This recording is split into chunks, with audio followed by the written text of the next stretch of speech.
பேர் வந்து Penney stocks ஏதாவது கிடைக்குமா அப்படின்னு தேடிக்கிட்டு இருப்போம். ஆனால் வந்து நீங்கள் செக்டாரை நல்லா உத்து கவனிச்சிங்கன்னா சில நல்ல செக்டார்ஸில் வந்து சில காரணங்களால் மொத்த செக்டாரே இறங்கியிருக்கும். அப்போ வந்து அதனுடைய இடிஎஃப்ஓ இந்த மாதிரி ஐடிபிஸ் அந்த மாதிரி ஏதோ ஒன்று எப்படி பெர்ஃபார்ம் பண்ணியிருக்குன்னு நீங்கள் செக் பண்ணி பார்க்கலாம். இப்போ பாருங்கள், இங்கே வந்து ஐடிபிஸ் வந்து ஒரு 2 இயர்ஸ், இது வந்து மந்த்லி சார்ட்டு, ஒரு 2 இயர்ஸ்க்கு வந்து பெர்ஃபார்ம் பண்ணவே இல்லை. இதோட லோ பார்த்தீங்கன்னா இந்த 30 அந்த ரேஞ்சிலே தான் வந்து இருந்துச்சு. இப்போ இந்த இடத்துல இருந்து ஐடிபிஸ் வந்து கொஞ்சம் கொஞ்சமாக ரெக்கவரி ஆகி மேலே வந்து இப்போ வந்து நீங்கள் பார்த்தீங்கன்னா ஒரு 43.75 அந்த ரேஞ்சில் வந்து ட்ரேட் ஆகிட்டுருக்கு. அதாவது கிட்டத்தட்ட 30 ருபீஸ் அந்த ரேஞ்சில் இருந்து 45 ருபீஸ் அப்படிங்கிறது வந்து ஒரு கிட்டத்தட்ட ஒரு 50% ரிட்டர்னை வந்து ஐடிபிஸ் வந்து கொடுத்துருக்கு.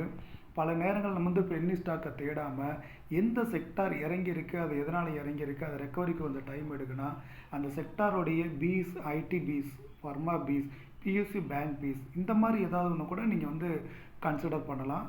இது ஒரு எஜுகேஷன் வீடியோ தான். நீங்கள் இதை செக் பண்ணி பாருங்கள். உங்களுக்கு பிடிச்சிருந்தா லைக் பண்ணுங்கள்.